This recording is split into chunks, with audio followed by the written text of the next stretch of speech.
Greetings and welcome to another episode today. I'm Dr. Mandana Donahue, and it gives me great pleasure to welcome you to another episode of Beyond the Borders. And a special greetings to all our members of Indian Association of Oral and Maxillofacial Pathology, where yesterday we celebrated the Oral Pathologist Day.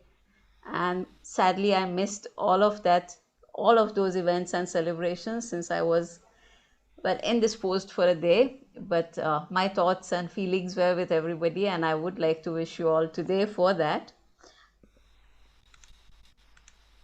So, today we have with us Dr. Joharia, who's going to talk about OPMDs and dental lasers. Mere hype or true hope? There's a lot that's been happening with lasers, and she has a great experience in using them. And now she's combining that with her interest in OPMDs and oral cancer and talking to us on those. To give you a little introduction about Dr. Joharia Azhar, well, she is professor and consultant oral pathologist at the Division of Oral Pathology and Oral Diagnosis. She is the chair of Department of Dental Education. She is international tutor and director fellowship in lasers dentistry, and also a counselor from Pakistan for Assam, and that is how we got to know each other. Somehow we just met across one of those meetings, and it was amazing because we actually had never known each other, but we had absolutely matching ideas on what should be done next, which was quite fun. And from then I had been thinking we should get her to talk to us on this, and on this channel, and I'm very happy to have her with us. Along with her, we also have Dr. Anita Spadigam, who we all know is the HOD at Goa Dental College, another very good old friend. And we have Dr. Priya with us, who's helping as usual. She is, and today she's helping even more because I had to request her just in case I cannot sit through the session. But not to worry, she will take care of everything. So with that, I'm just going to ask Dr. Azhar, please start your presentation, and welcome. Thank you so much, Dr. Mandana. Let me share the screen and then we start. Thank you so much for inviting me to this beautiful forum, Oral Pathology India. I've been seeing all your videos and everything, and they're really awesome. What you're doing for oral pathology is pretty awesome. And I consider you one of my, soul sisters, because we've never met yet. I feel this instant rapport with you, as if we've known each other for quite some time. And I can really understand. And I think our thought processes, they work on the same wavelength as well. The wavelength is really matching. So without further ado, I think I will, let me minimize the screen here. Yeah.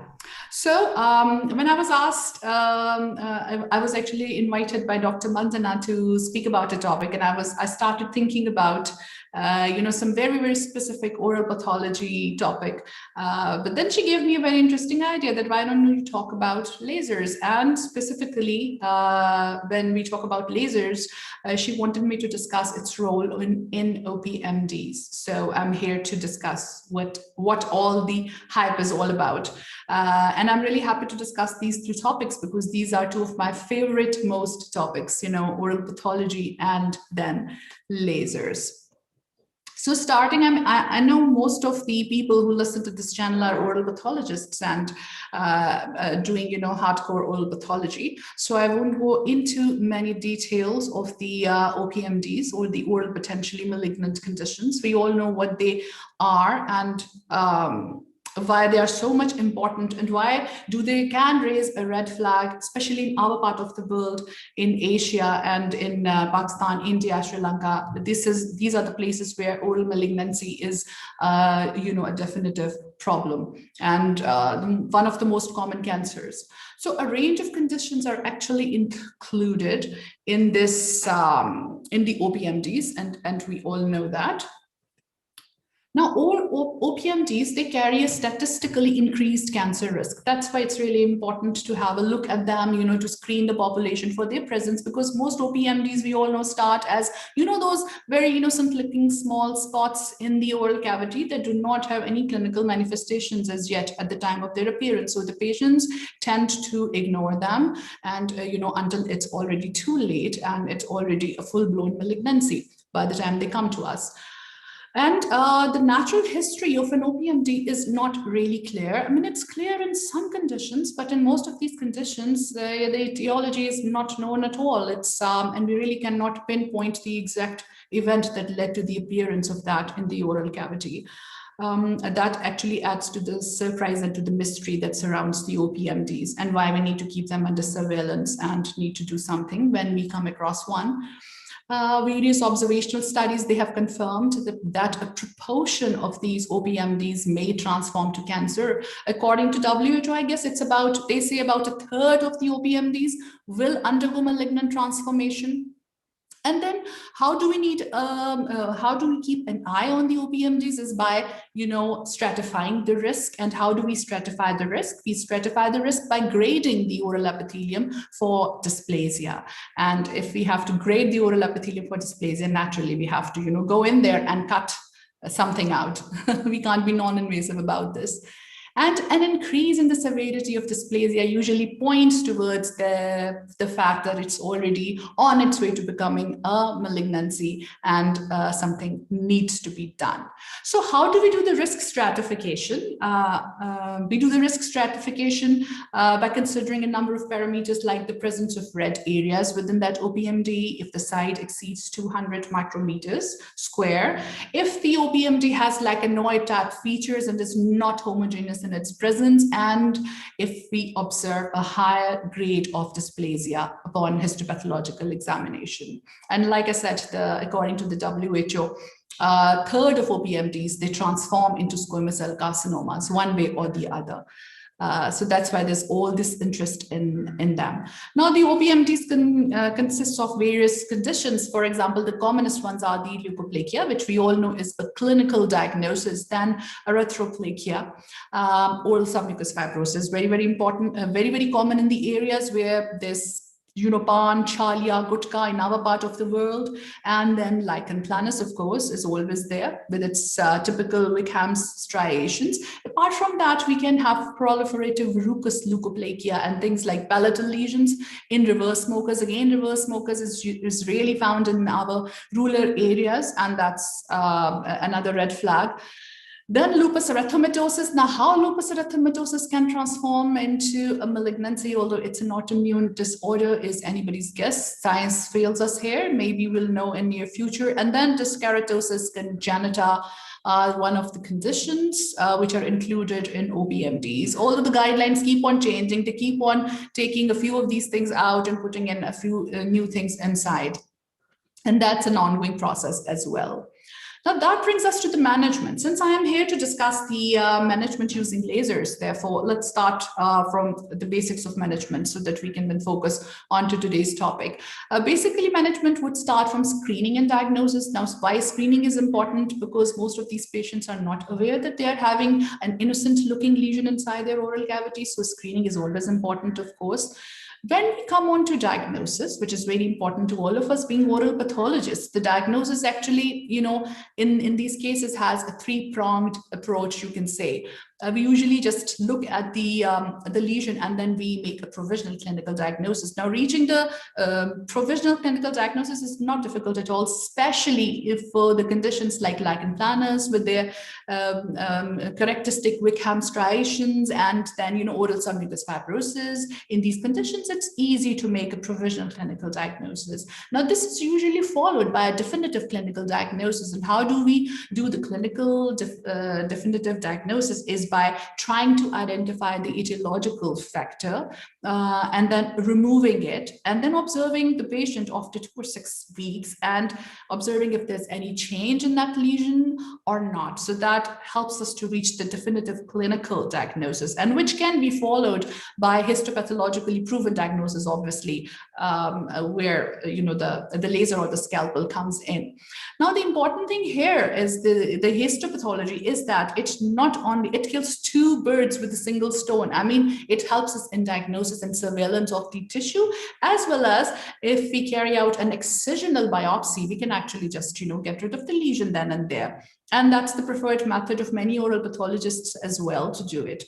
Now, the question that brings us to our today's topic is whether to do that excisional biopsy or incisional if you want, in the case of a very large lesion. Do you want to do it with the scalpel, like we all are in the habit of doing that, using number 15 blade, or do we want to use a laser for that? So let's say that I would like to use a laser for it. That brings me to a short introduction of the laser, and I have to keep an eye on the time as well. Yeah, so laser is an acronym, and we all know that. It stands for the light amplification by stimulated emission of radiation. Now, what that actually means in an easier terms is that we just take an element or let's say compound from the periodic table, and we pass electricity through that element in a compound so that we can stimulate it to emit radiation. Now, this radiation in the form of laser light is either photons or wavelength or waves. We don't know that, because in some conditions it acts as photons, in some other conditions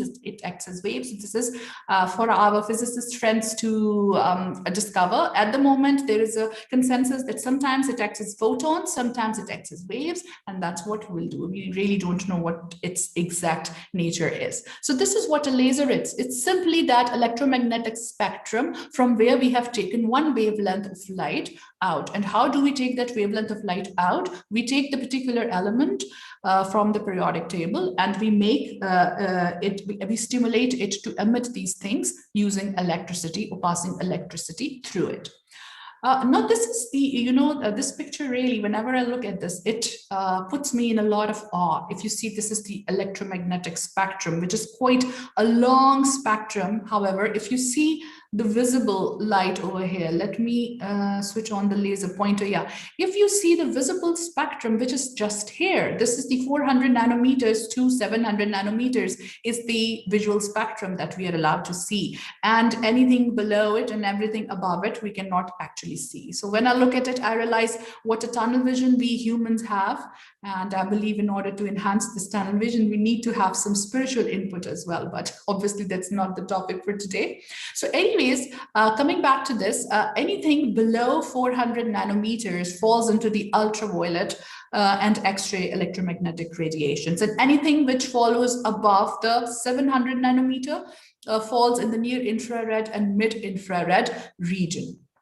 Now, let us put our available, laser wavelengths here. The laser is named depending on the element or the compound from the periodic table that was actually used to, to stimulate it and to emit the radiation. So we have different lasers here. We have the argon lasers, the alexandrite lasers, which are used as the hair removal laser. But let me now emphasize on the lasers which are important for us in dentistry and in the MaxFACS region for surgery. Those are the diodes, a name that we have come across many, many times. And the diodes being represented here are by aluminium, gallium and arsenide here, and indium, gallium and arsenide over here. So these are the three most commonly used diode wavelengths, the 810 nanometer, the 940 nanometer, and the 980 nanometer.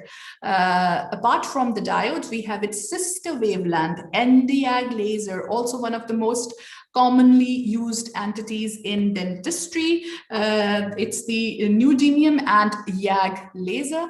It can also be used because it's a sister wavelength to diode, having the same applications as the diodes have.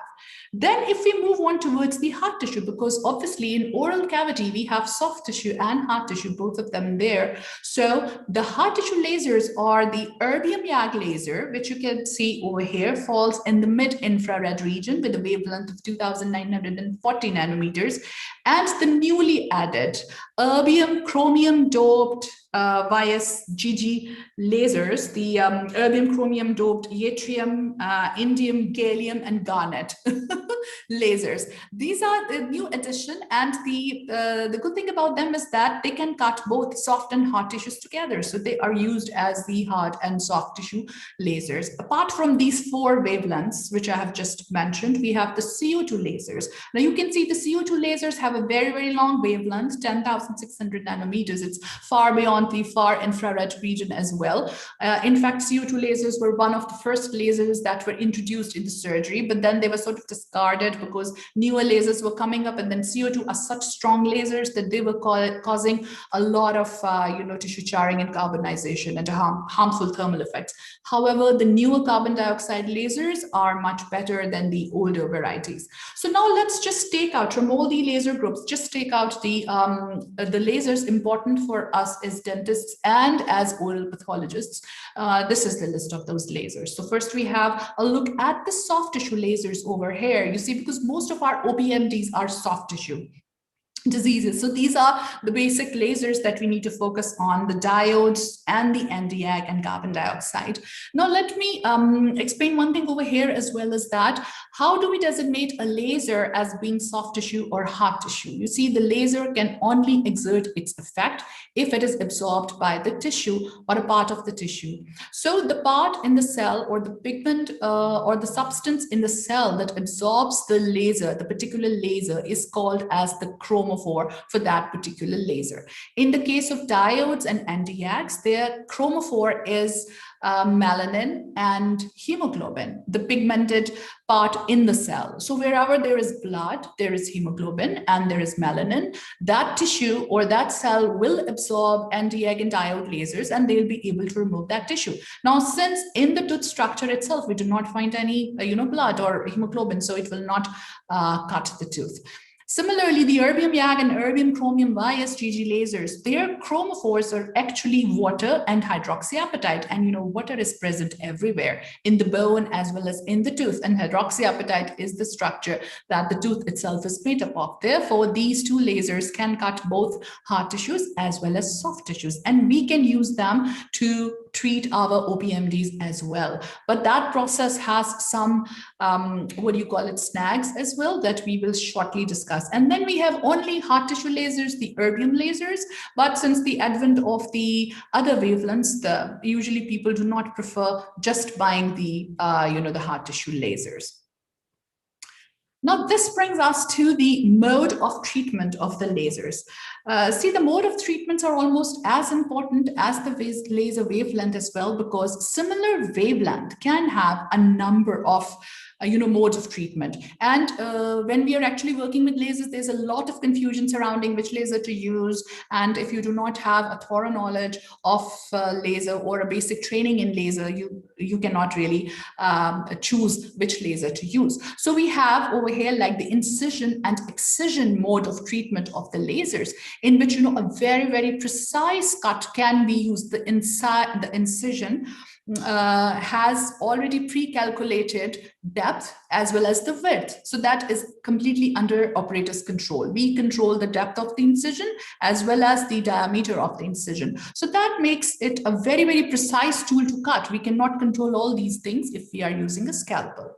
Secondly, with the same laser, we can actually coagulate by making it defocused, the laser beam. And coagulation we do whenever we have to, seal the capillaries, like for example, if we are removing a hemangioma especially, and when, so they are used for coagulation purposes, but the same handpiece and the same laser can be used for both of these treatments. So these are two different modes of application of these lasers. Then secondly, we can actually, control the depth of the incision, as the depth of the incision is directly proportional to the laser average power. So if we increase the average power, we increase the depth of the incision. And secondly, it is inversely proportional to the spot size. So you have, we have a very small, short spot size. The shorter the spot size, smaller the spot size, the more would be the incision depth, and so on and so forth. So in this way, we can very, very precisely control not only the penetration depth of our beam, but we can also control the diameter and the width. Right? Apart from this, we have other applications of lasers, like for example here, the removal of pigmentation, like we have gum pigmentation as well, removal of that, as well as on the skin melisma, while keeping the surface intact. So this is also a relatively invasive application and mode of treatment of the laser, but it keeps the upper surface intact while at the same time removing the pigmented area or the melanocytes from the epithelial junction, from the basement membrane area where they are actually present. And you know, the tattoo removal machines, they work on the same principle. They remove the pigment while keeping the intact skin, the overlying skin intact. So this is the second mode of treatment. Then this brings us to the photobiomodulation, which is also called as lower laser light therapy. Now, this is a very a beautiful application of laser. I mean, it decreases the pain, it decreases inflammation and modifies it.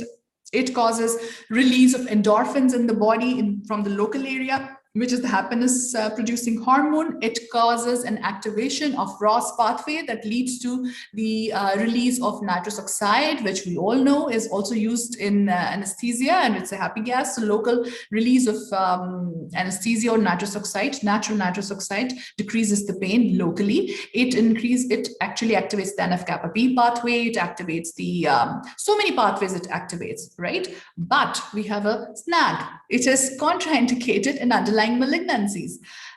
It has only one contraindication, which is that it cannot be used if there is an underlying malignancy present in the patient. So that makes it not a very good tool for our OPMDs. So I was just mentioning it so that you'll have an idea of the different modes of treatment. So we have, by laser sciences, is so much confusing. We have these different laser wavelengths, then we have different laser machineries, and then we have different laser procedures. And that's why there's a lot of confusion in what to use and what not to do. But believe me, if you know which laser to use, laser becomes the most beautiful tool to be engaged with.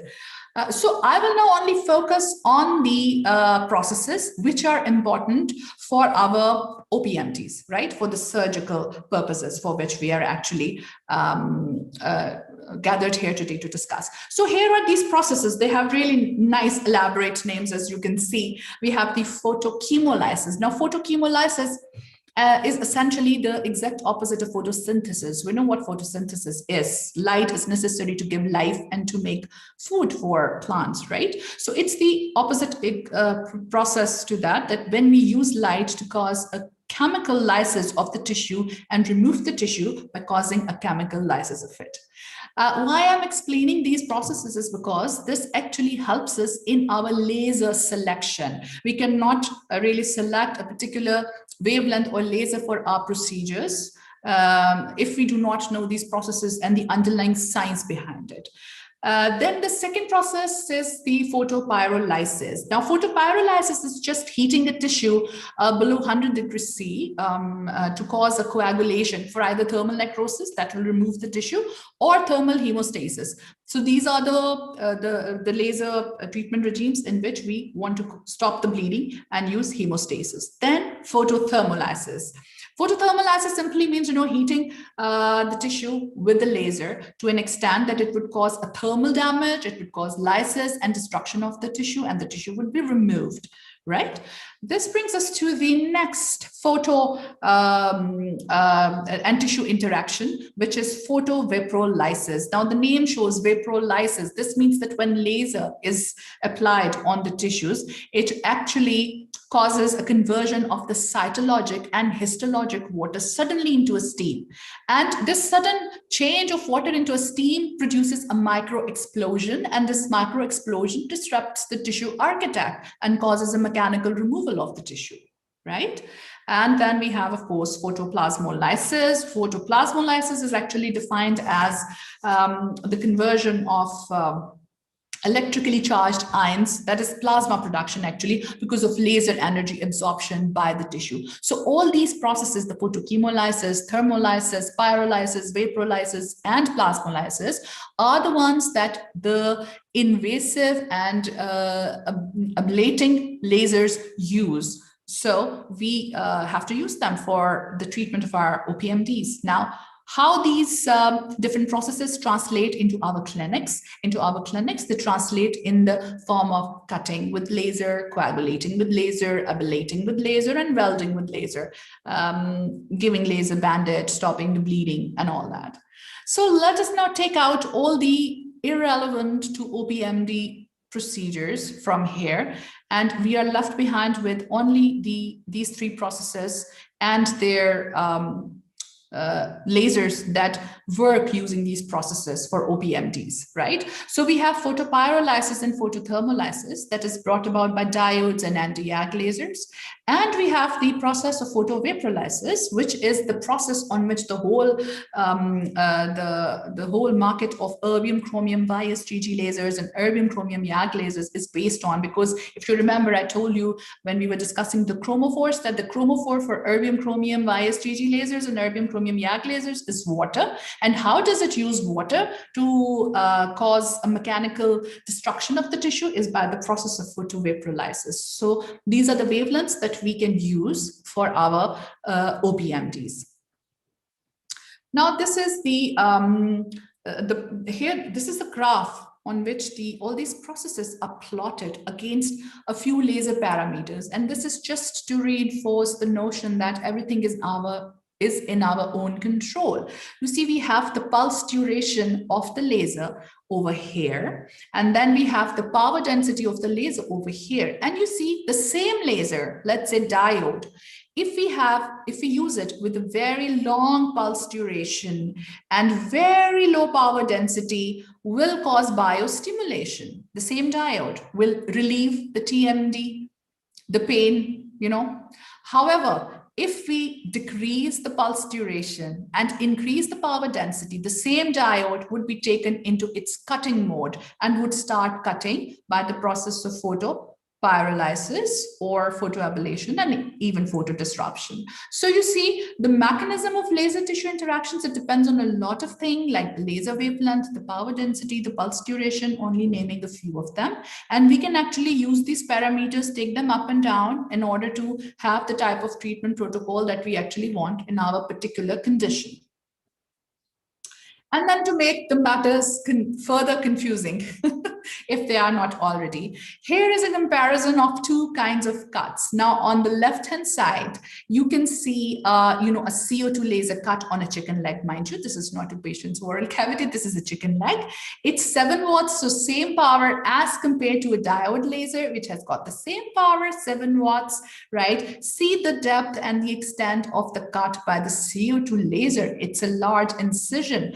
While on the other hand, look at the diode, it has barely scratched the surface. We'll have to, increase the power over here or the pulse duration in order to have some effect. So this was just to show you that how these small parameters are really important, and just knowing which particular laser to use for which indication is not enough. You then have to know what parameters to use in order to, reach to get the desired effect that we want to. I think we have in the short time we have discussed enough about the laser procedures. Now let's go on to the next part of the presentation, which is the advantages of laser surgery as compared to the traditional scalpel surgery. So this is a comparative study that was carried out. It contained hundreds of patients, and it's a very nice study. It actually compared the parameters like post-operative pain, post-operative edema, post-operative hematoma formation, and satisfaction of the patients post-operatively using diode lasers surgery, oral surgery, and then the scalpel oral surgery group. So we have on the left side the diode, the group of patients that had diode laser surgery, oral surgery, and on the right side we have the patients who had the normal scalpel oral surgery. As you can see from the comparative charts and the comparative figures here, that there was far less pain, edema, and hematoma formation seen in the patients who were treated with the diode laser as compared to the scalpel surgery, and the satisfaction of the laser group was far more than the other traditional group. Apart from these 2 or 3 things, we have other advantages of lasers, like, for example, a laser surgery causes enhanced infection control. Now, this is one of the few things which I really, really love about lasers, because infection control is another one of my sort of favorite topics. And, whenever you're treating with the laser, the whole field becomes totally sterile. This is something that I truly love about lasers. And then they can give you microsurgical capabilities because there's no bleeding. You have a very nice and clean operating field. You can even remove minor salivary glands very, very easily with a laser. And then laser surgery has converted many procedures in which we had to admit the patients in the past into in-office or OPD procedures. And the patient just comes in and goes in 1 hour or so after the surgery. And then it has reduced the requirement of sutures. So in my, you can say 10 years of practicing with lasers, actively practicing, because I started actively practicing with them in 2011, I have never once had to give a single suture after performing laser surgery, even after, even large hemangioma removal as well. So this is one of the beauties of laser.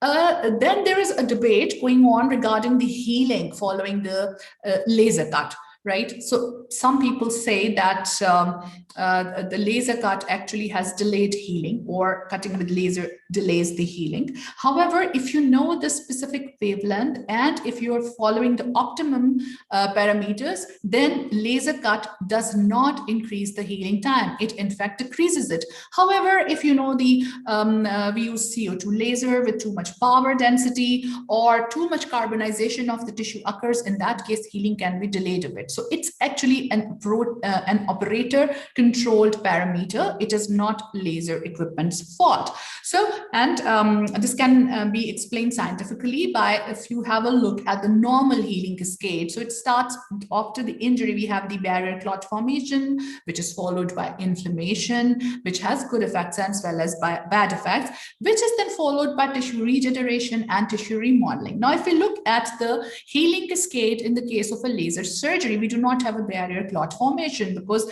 there's already coagulation of the blood and sealing of the proteins in the bloods and lymphatics that has occurred over there, right?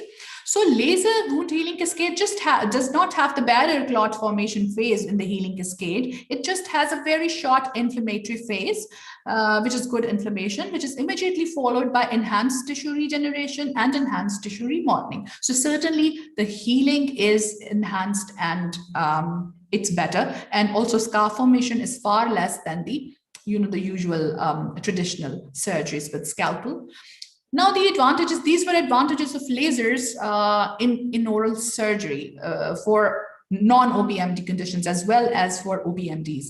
There are 1 or 2 specific conditions which are taken to be as an advantage for OPMDs, and they are that the recurrence rate is sort of reduced. Now the literature says it is reduced to 20%, but I have observed in my practice, it's far less than this. I mean, most of the patients, they have not had any recurrence, and a few are on our, on a 9-year recall or on an 8-year recall, but we haven't seen a recurrence.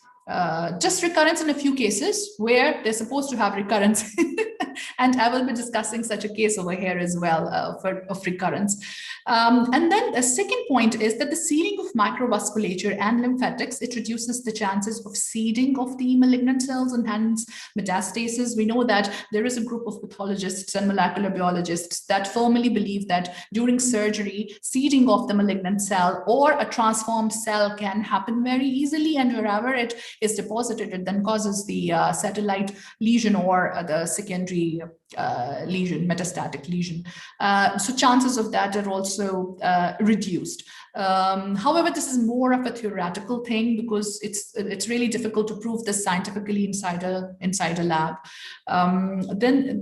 And furthermore, these advantages are more attributable to the technical parameters of the laser surgery than to oncological factors. So essentially speaking, lasers do not interact in a positive way with the oncological factors. By this, what I mean is that if you do photobiomodulation therapy on a malignant lesion, it will cause it to proliferate more.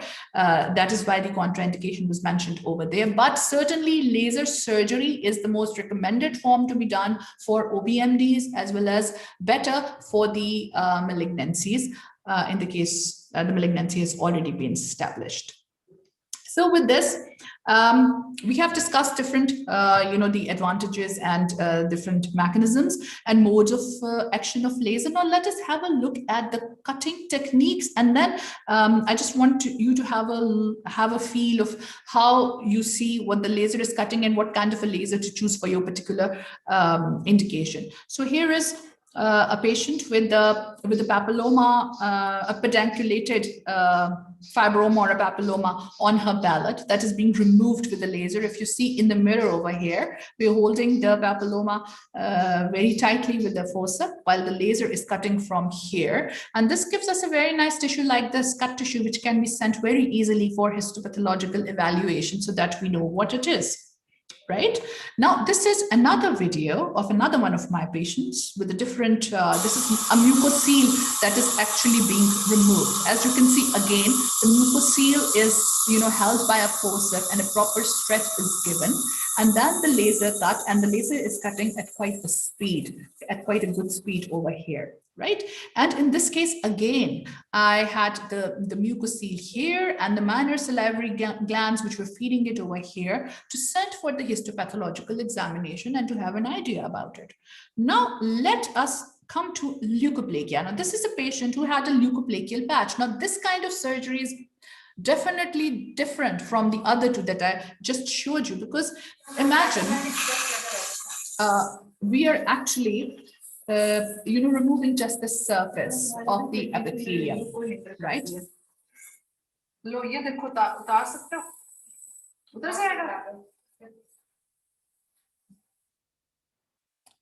And in this case, really, if I was using this, if I was doing this using an erbium chromium bias GG laser, I would have lost the surface epithelial scrapings that I wanted to send for the histopathological evaluation. I did the surgery using a diode laser so that you can see these epithelial scrapings that were taken off and immediately put into formalin to be sent for histopathological evaluation. Because as far as our OPMDs are concerned, we really do need a histopathological evaluation of whether dysplasia was present or not. So you see, although the erbium chromium bias GG lasers and diode and Nd:YAG lasers, all three of them have got their indications, are suitable for this indication to be used in our OPMDs. And only when you start working with them, you realize that if you do the same process using erbium chromium bias GG lasers, you won't be able to have these tissue scrapings. It just evaporates the tissue, whole of it. So unless the tissue is really big, which you can hold with the forceps and cut underneath it, you can send for histopathological evaluation. But any mucosal pathology or OPMD involving the mucosa only, it would be really difficult to use those lasers. Therefore, diodes and Nd:YAG would be the best ones to be done at that time. Right now, this brings us to the the use of actual lasers from the beginning till the end. So I would like to just briefly mention tissue visualization, which is important for screening. And there are various devices in which we use fluorescent visualization retention by the tissue in order to determine the extent of the lesion. We must realize that these laser-based and light-based devices do not, they are not diagnostic. They will not tell us whether we have a dysplastic lesion or an inflammatory lesion yet. They will point out to a lesion and to its extent. And you can see from these examples, before we go into the examples, a very short description of how it is done is that this light of a particular wavelength is placed on the tissue. Most of the tissue, normal tissue, absorbs it and emits a fluorescence, which is, in the case of a veloscope, it is apple green in color. That is the normal tissue. However, if it appears darker, now dysplastic and inflammatory cells, they tend to, lose the fluorescence visualization or the retention of the fluorescence, which is called as the fluorescence visualization loss. And that fluorescence visualization loss appears in the form of dark areas. So this is the lateral border of the tongue under normal dental light. And once you observe it under the veloscope, you see these two darkened areas where there has been fluorescence visualization loss. So these two areas represent areas which either have dysplasia or inflammation. We'll only know know that after we do the biopsy of this area. But it certainly gives us a very clear picture of what is going on under the mucosa, because if you look at the lateral border there, it seems almost normal. Really, really difficult to really see if there is some pathology there. A few other examples to emphasize on the point: the dysplastic lesions can be visualized. You can see under normal light, it's a small lesion over here, and then veloscope gives you a very nice idea about the borders. Over here, again, it seems to be a very, very small lesion on the lateral border, but once you visualize it under the veloscope, you can see that the way it's spreading its tentacles all around. So when you're going for excisional biopsy or surgery, you need to remove this whole area, which I would have missed if I wouldn't have seen through the veloscope. Similarly, the full scope of mucosal involvement becomes apparent once you watch it through the, the veloscope. Over here, there are just 2 or 3 dots. So if I was removing them without the veloscope, I would just remove this area from here and this from here, and that's it. But if you see, they're sort of connected underneath, and there's a fluorescence loss in this whole part of the cheek. So all of it needs to go, Then it also helps us in identification of satellite lesions. For example, here you see this was the main lesion, lesion, which was carcinoma in situ, was discovered later. Toluidine blue staining did not identify the satellite lesion. Now the satellite lesion is here, right? So only veloscope identified the area of the satellite lesion, and then biopsy was taken later onwards. Right? And the satellite lesion showed severe dysplasia. So it really is a very helpful tool if you want to identify the surgical margins in a non-invasive way before you actually plan for the excisional biopsy or the treatment, right? Now let us have a look at some individual cases of OPMDs that we have treated with laser in our practice, starting with lichen planus. This picture right over here is not the picture of my patient. The patient's pictures will start in a while. So lichen planus, we all know, very easy to reach the clinical diagnosis, especially if it contains the Wickham striations, which are clinically diagnostic for it. However, we do have the erosive lichen planus condition, which is more difficult to, diagnose. The usual treatment is that topical corticosteroids are given, Canlog in oral base or clobetasol.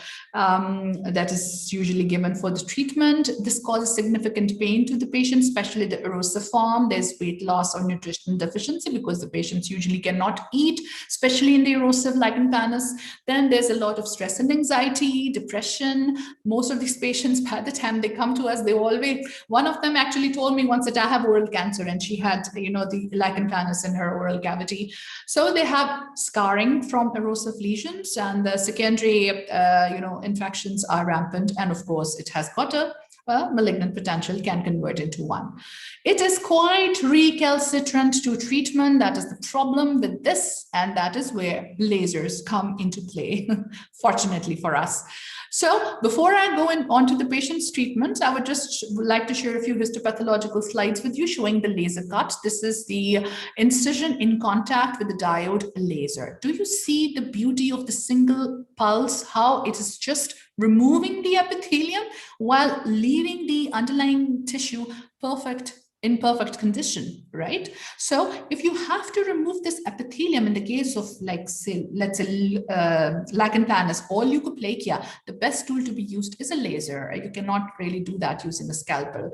The scalpel will remove a lot of tissue. It would be too painful for the patient. Now here is a similar touch by the Nd:YAG laser. And again, you can see the precision of the and the penetration depth of the beam, which is quite under operator control. Right? Now, this was the, invasive removal for lichen planus. We have another method of treating lichen planus, which is photocoagulation of lichen planus.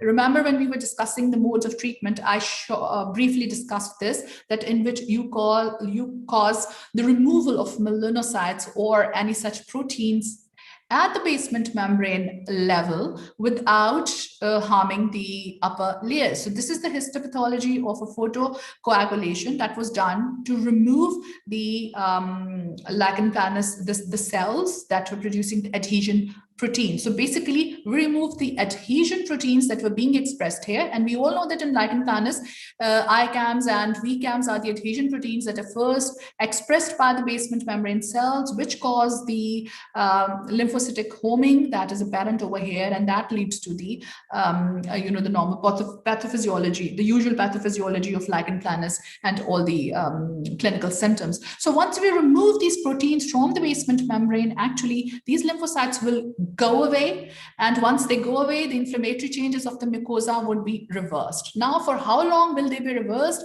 It actually depends on the underlying immunological process or the etiological factor which was at play in that particular case. The only problem with this kind of treatment is that it needs multiple treatments in order to achieve this result. I mean, 3 to 4 times. And when you put this in front of the patient, obviously this is expensive treatment. They usually go for the more invasive treatment in which you just remove the epithelium and the lichen planus physically using the laser.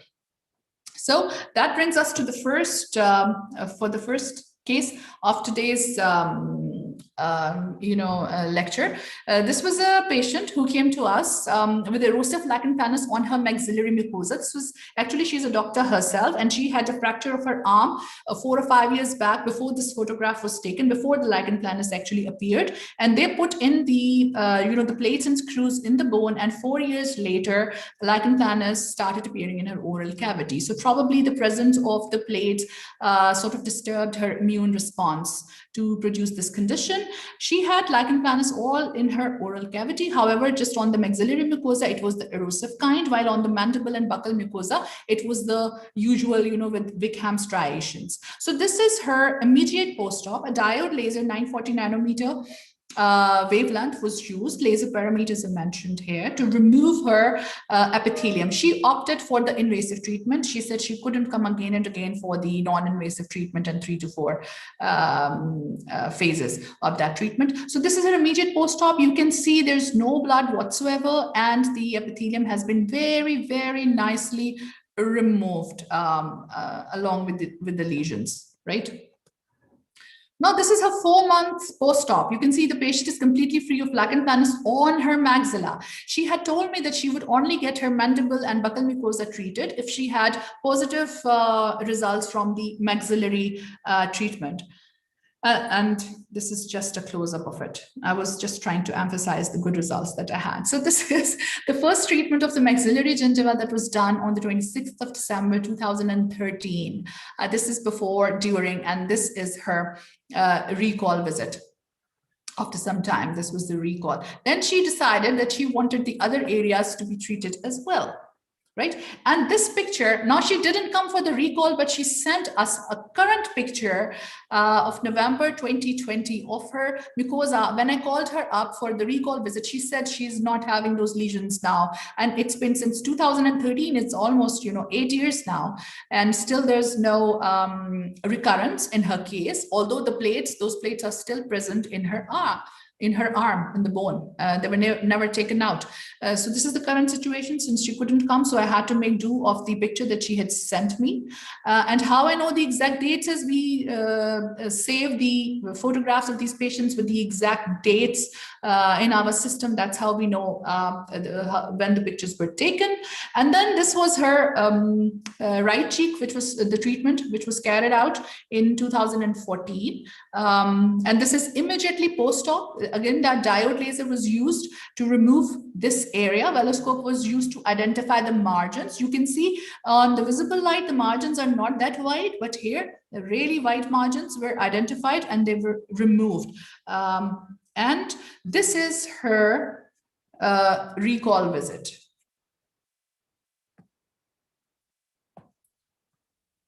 And this is the picture that she sent us in 2020 November again. As you see, whole mucosa is without this, and you see a slight lesion over here. So there is some recurrence on the buccal mucosa after 8 years, but the maxillary and mandibular mucosa are very, very fortunately without the disease. So this is the current situation. Again, and then the left side of the cheek was treated. Again, you can see the lesion under an ordinary light and the area that was removed using the lasers. And this was the 9-month recall on which I very strangely saw the Wickham's striations, but then they disappeared on their own accord. And this is the November 2020 picture, in which again you can see the buccal mucosa is completely free of the lesion. So this was the current situation. This was a very successful case in which till today there has been no recurrence on the larger part. Now this is a second patient of lichen planus. In this patient, this was a patient of hepatitis C. She had an active hepatitis C infection going on, and her viral titers were really, really high. And that hepatitis C probably caused a disruption in the immune response, leading to the lichen planus, or maybe it was lichenoid reaction. Because of all the interferons. However, the histopathological picture was exactly that of lichen planus. And you can see through the veloscope the extent of the lesion. The normal light shows very little. This is veloscope without the laser light, and this is veloscopic vision with laser light. You can see all the dark areas identified, that how large the borders were as compared to when you observe through the normal light. Therefore, it was removed. Large chunks of that tissue was removed.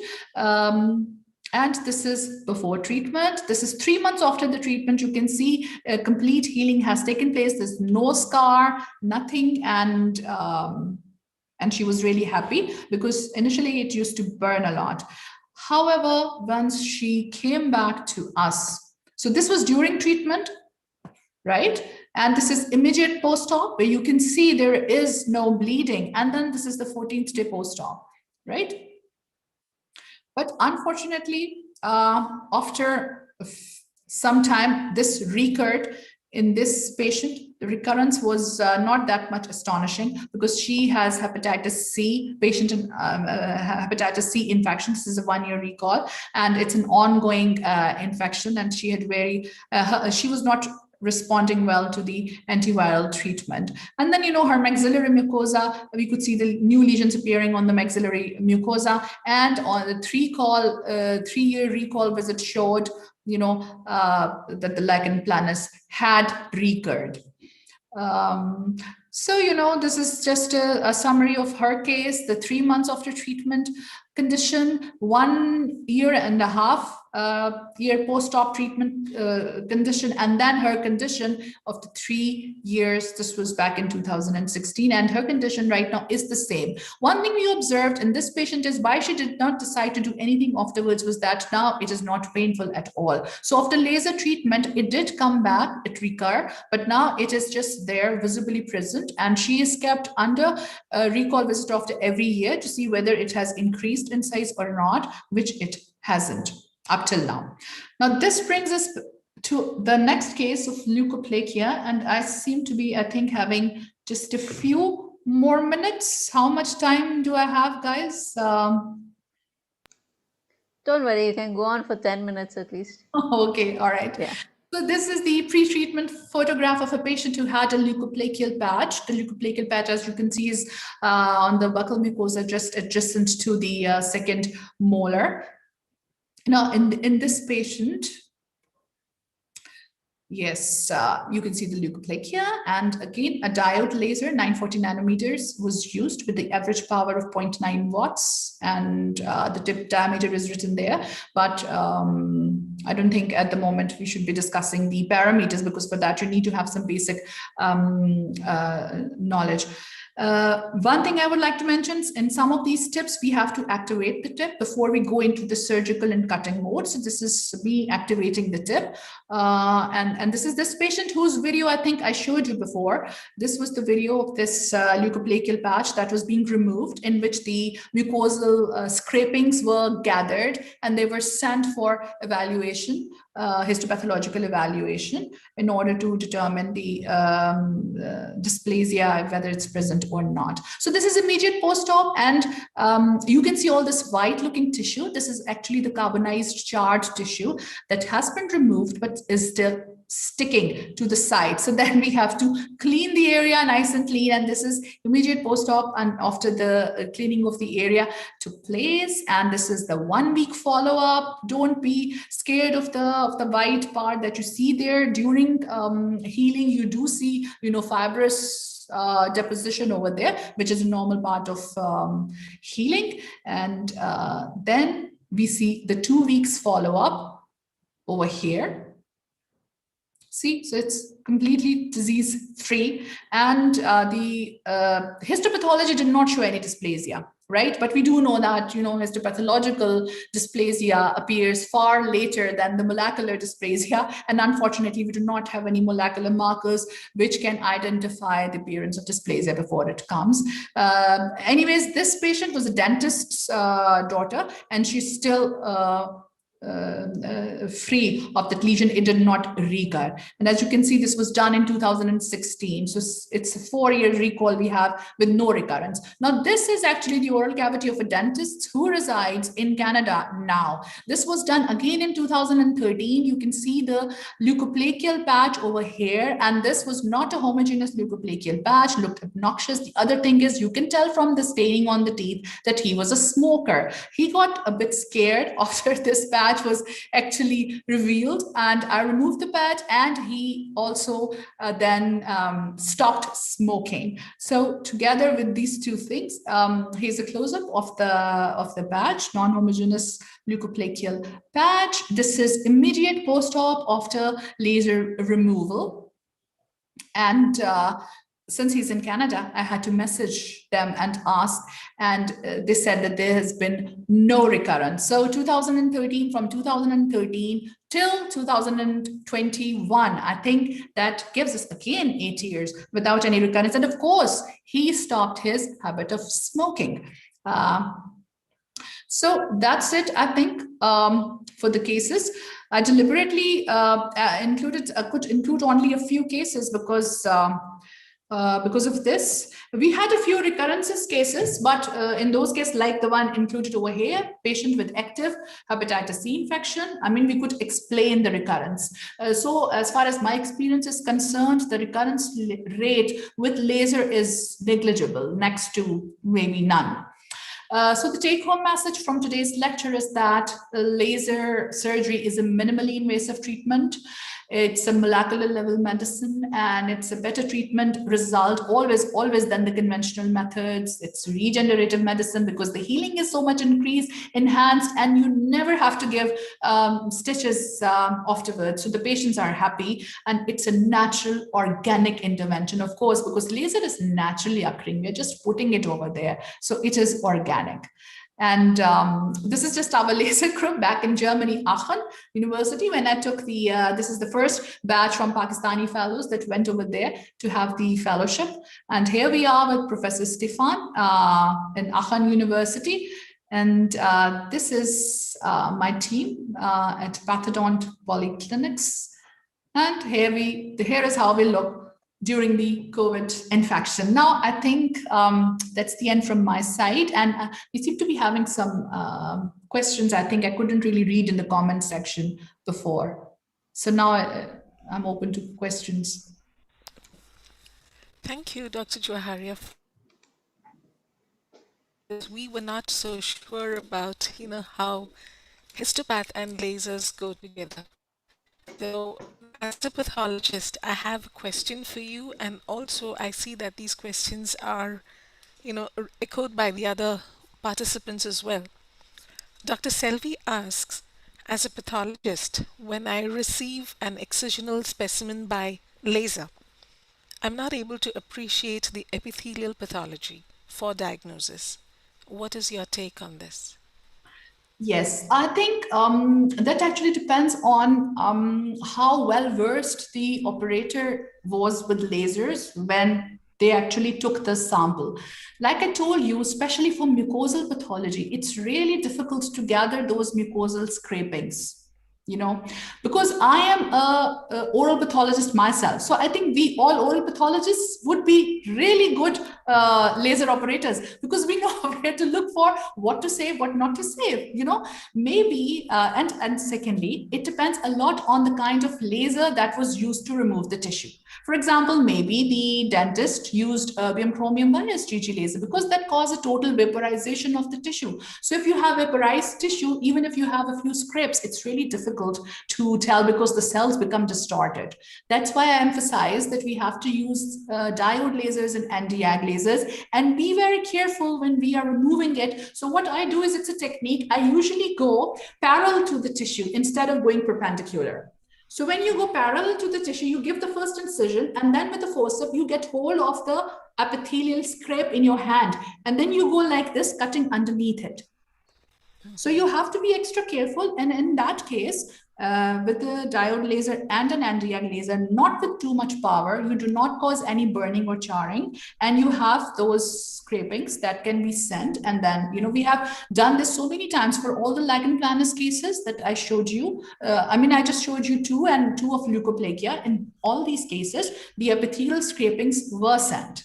So it's actually in operator control and depends a lot on the type of laser used. If CO2 laser is being used, it will just burn everything. Okay. It's a strong laser. Right.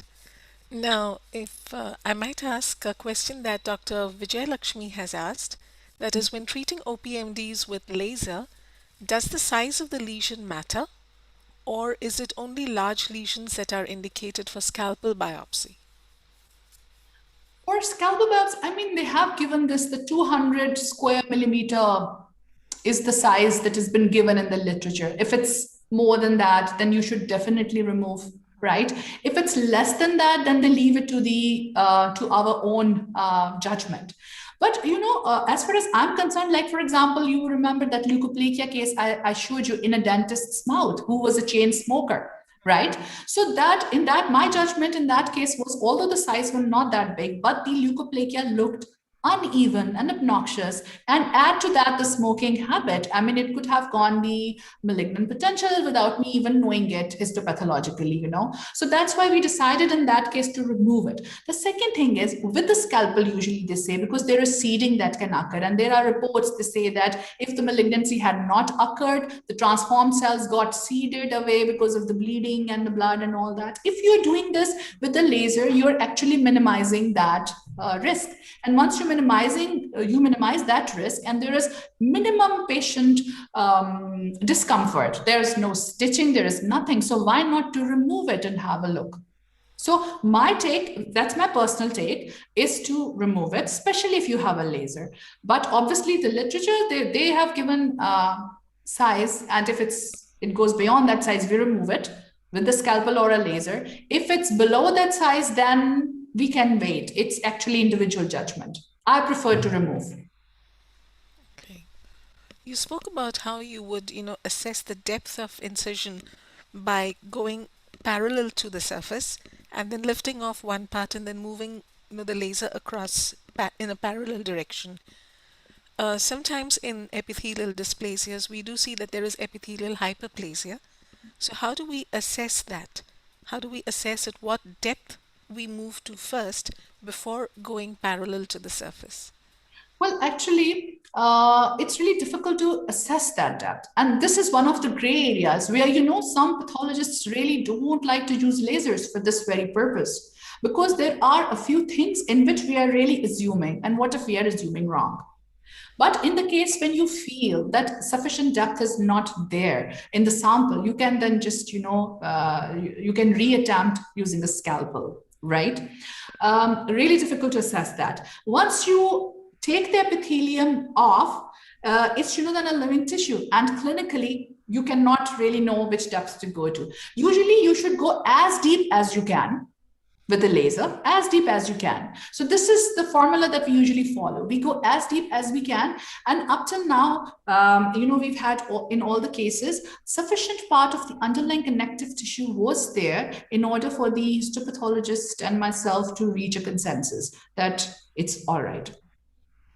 And anyways, it's an OPMD. So if you are not sure of the depth, we can keep the patient, and you always keep them on recall. So if there is a recurrence, then the next surgery can be, designed avoiding the lasers and do a scalpel surgery. But this is one of the gray areas, and there's no way to really assess. You can assess the depth of your incision with the laser, but you cannot assess the depth of the lesion which is there. That's true. Yeah.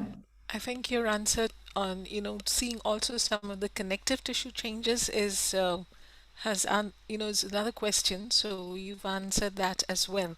That is, what are the histological changes in the epithelium as well as connective tissue in laser Yeah. biopsy? So if we see adequate connective tissue to comment, say, on the inflammation, like you showed the Yes, previous when we are doing biopsy just report. removing the epithelium, at that time we just have to be conscious. Otherwise, I showed you, the pedunculated mass and even the mucocele, a large amount of chunk of tissue. We even take out, the minor salivary glands that are present under the mucocele. So it's a very clear field. You can really, really see what you are doing, and you can remove it. The problem only comes when you have this layer of epithelium, because, it tends to roll over and becomes change into a ball and all that. So difficult to manipulate. It's only in the epithelial pathology that we might have this problem with the depth, if you are not well versed or more experienced. So with experience, even that thing will come. Right. One question that I would direct to you is that, we take these biopsy samples and we usually put it into formalin and then we make the paraffin blocks. Now, do laser cut specimens lend themselves to further studies, like, say, for example, using immunohistochemistry? Yeah, it can be Does done. the tissue? It can be done. Okay. Yes, it's the same, because once the tissue is cut, remember, all we need is for the operator or the surgeon or the dentist to mention that the tissue was taken using a laser. That's all. Because really, once you'll see the histopathology, you might see necrosis there, and that necrosis is the thermal necrosis because of the laser. And you have to have this information that this was cut via laser, and I can simply ignore this necrosed area because this was caused because of the cut. That is the only information or the only difference that we have. Otherwise, it's just a tool, and the immunohistochemistry, even DNA extraction later onwards, or RNA extraction can be carried out the way we will handle normal samples. So I think that would open up another area of study where we would need to know what are the cell changes that are caused when laser is used, so that, we don't mistake it for pathology as such, but we know that, okay, this is associated with laser obtained specimens. Yeah, that is just Right. necrosis, Okay. Nothing more than that. localized necrosis. Yeah, that's what you see just. Okay. There is a question by Joe's Hill who's asking about, you know, how much time to the next session for further treatment? How much do you do? What is the extent that you do on one session? And then what's the gap between the first and the next session? If we are going surgically, then we just it's like a scalpel surgery. We take as much time as it is required to remove the whole tissue. I mean, if it's the whole, if we are doing both the cheeks in one day, then we spend, I don't know how many hours removing it. But if he's talking about the treatment modality in which we keep the surface intact and we just target the, let's say, melanocytes in the basement membrane or the proteins in the basement membrane, the non-invasive way. Usually recommendation is 4 to 5 treatments. We continue doing it until we see with the visible eye that there has been a disappearance of the white striations, the Wickham striations, or the lesion from the mucosa. So usually 2 appointments per week, and we carry out 4 appointments like in 2 weeks. And then on the 3rd, on the 4th week, we keep the patient on recall. They should disappear by the 4th or the 5th week if the treatment was successful. I mean, if not, you can see by the 4th appointment, there's no change. Sometimes they start disappearing and you can see that they've started to disappear. The size has shrunk. So that means that you don't need any more treatments. But if even after 4 or 5 treatments, you still see that it's still there, then you might need 2 or 3 more treatments to do it. So it's sort of a, observe and then decide. But usually 2 treatments per week, like 72 hours apart, you can say. Or more. And further from Dr. Joe's is what are the different settings for gingiva, the sulcus, buccal mucosa? I guess what is being asked is that when you have attached mucosa and mobile mucosa, do your settings differ? Not necessarily. Actually, it has more to do with keratinization. More keratinized mucosa would mean, more power is required. And if it's like not keratinized at all, it really cuts very easily. So you decrease, you do the first shot, and that gives you an idea of the parameters that you're using, whether they're sufficient or not. So the first is usually exploratory. Whenever I start, I give the first shot, and that is exploratory, whether if it cuts very easily or if is it charring or carbonizing. If it is doing that, I decrease the power, which is in my control. I can decrease it, right? If it does not, or if I thought it did nothing, so I increase the power after the first one or two shots. So it can be very easily judged once you start doing it. Doing it. Okay, the next question is from Vivek Gupta, and this has to do with the Bell scope. Does it help just in determination of surgical margins in all types of OPMD, or is it as you have demonstrated for lichen planus and leukoplakia? No, for any kind of pathology. Veloscope will not tell us whether it's inflammatory or dysplastic or whatever, but it would just show that there is a loss of fluorescence in that part of the tissue. And the loss of fluorescence actually indicates towards an underlying pathology. So that it can tell for any condition. Okay. So I think that's pretty much the extent of questions we have. And one last question is, you demonstrated the use of the laser for removal of a papilloma. Yes. Now, is there any kind of caution that one has to exercise because you're looking at an aerosol and say HPV particles, or do these get vaporized or destroyed as well? Actually, it's a very good question. There have been studies actually done on it. And they say with the plume particles, they're called as the plume that comes out of the laser, it can contain some viral particles. Now, whether those viral particles are patent, they can infect a person or not, there's a debate going on there. But what we have observed is if you have a high-speed suction working at the time, so you have to have a high speed suction over there so that it extracts the maximum of the plume that is coming out from the tissue. And obviously you're wearing your mask and all. But there is some mention in the literature that it can cause an infection. But then again, let me add over here that HPV, we are talking this in terms of human papillomavirus, HPV does not infect intact skin. If you would have, let's say, a discontinuity in the skin, only then will it be able to infect the basement membrane. So, it can, theoretically speaking, but it's not proven yet. And it's a very good idea for a research. Yes, I think you have set up a lot of, questions that could be taken up as research ideas, particularly why does, an autoimmune disease, or what is the mechanism of malignant transformation or dysplasia occurring in an autoimmune disease? Yeah. That's an interesting path to explore. Yes. Thank you so much for raising up these questions and, increasing or improving our perspective on lasers. I'm sure pretty much people would be looking and exploring at the use of lasers, and maybe that's something that oral pathologists can take up like you have. They Thank you should. once Oh, again. they really should. Oral pathologists, I think, are the best people to use it because they understand all the underlying molecular mechanisms so much better than the other specialities. And my other fellow dentists would really hate me for saying this, but I think oral pathologists are trained even before they go into lasers fields to, use them and how to manipulate the tissue. So an oral pathologist with the laser is really a very good specialist. That's right. I think we can look forward to that because that is an idea definitely worth pursuing. Thank you Yes. so much once again. Thank you And so much for having me. Mandana, if you're there, Yes, yeah, yes, I am there. good. Thank you so much, Joharia. That was a lovely presentation, very informative, and I think people will find information in it for a long time to come. And yes, Anita was very right too. I think it's given a lot of ideas for future research and for use too, and a definite opening for future work. Yes, and I would love to collaborate in any kind of scientific project that you people might start with it. It's one of my, I really love this lasers and oral pathological interactions. Excellent.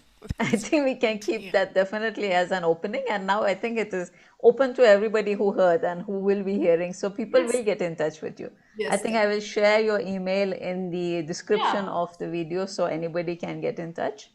And that would be nice.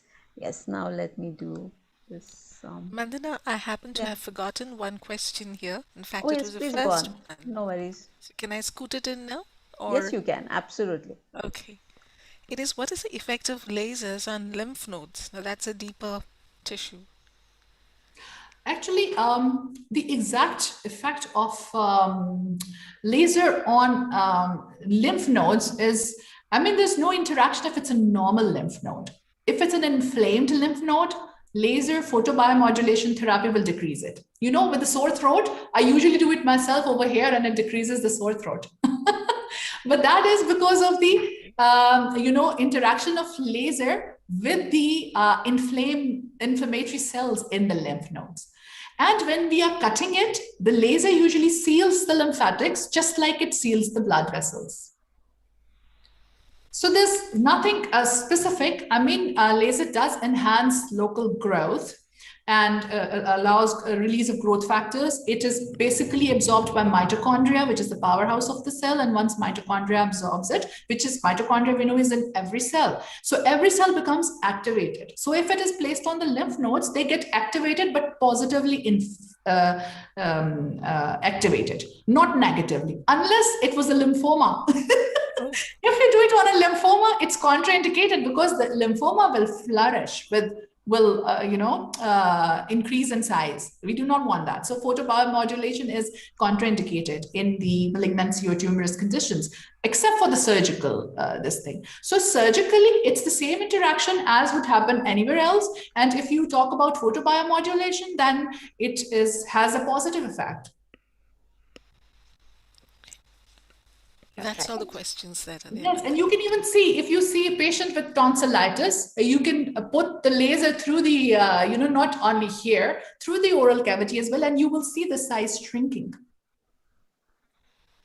Very interesting. Yeah, it does. Okay. With sore throat, I use it every winters. Okay, that's cheating, I guess. In some way, medical cheating is what I would say, but then, well, that's what it's all about, isn't it? Yes, of course. The When I have wonders to of do my- medicine. Frankly, without those wonders of medicine, I would not have been able to sit here yesterday after the way I was feeling. Today after the way I was feeling yesterday. So, yes, it's all the wonders of medicine. So, I Yes. have a little share for you now. I shall do that. One second. Oh, what did I do? Okay. Did I share the right thing? Yeah. Yes, it's a certificate of appreciation. Thank you so much. I really love it. You're And most I hope welcome. Thank you for being here. Sorry, yeah, what did you say? you'll email it to me, right? I don't have to take a screenshot. No, I will email the actual PDF. This is just for us here. Yes. Yes, and So if thank you you switch so on much. your camera, I can take a picture, souvenir of today's session. And Definitely. You can. thank you, thank you. Where are you? I can't see you, Mandana. Because my camera is off so that I can see you. Okay. Yeah. All So, right. thank you so much. And I love interacting with, I loved interacting with all of you. And usually I go along with my Indian colleagues very, very nicely. I had so many Indian class fellows in UK, in Queen's Mary University. And now since I was in Saudi from 2015 to 2019, I had many Indian colleagues. And thank you so much for having me here. Yes, and in fact, we even in our audience, we also have Dr. George Hilly, I think, who is from Africa. So you have a wider net of audience today, yes. Okay, welcome, So, Dr. Jill. Good to have you here. yes. And he was quite interactive, asked you some of those questions too. Yeah, I really enjoyed the questions. They were very good. But you Yes. see, not everything is 100%. Of course, laser treatment has got its, cons. They are very, very, very minute, but they are there. Yes. So I also have one little share for, yes, Dr. Anita. Thank you so much for You're moderating most the welcome, session Mandana. and for your Enjoyed myself. contributions. Thank you. Thank you, Dr. Anita, from my side too. Thank you.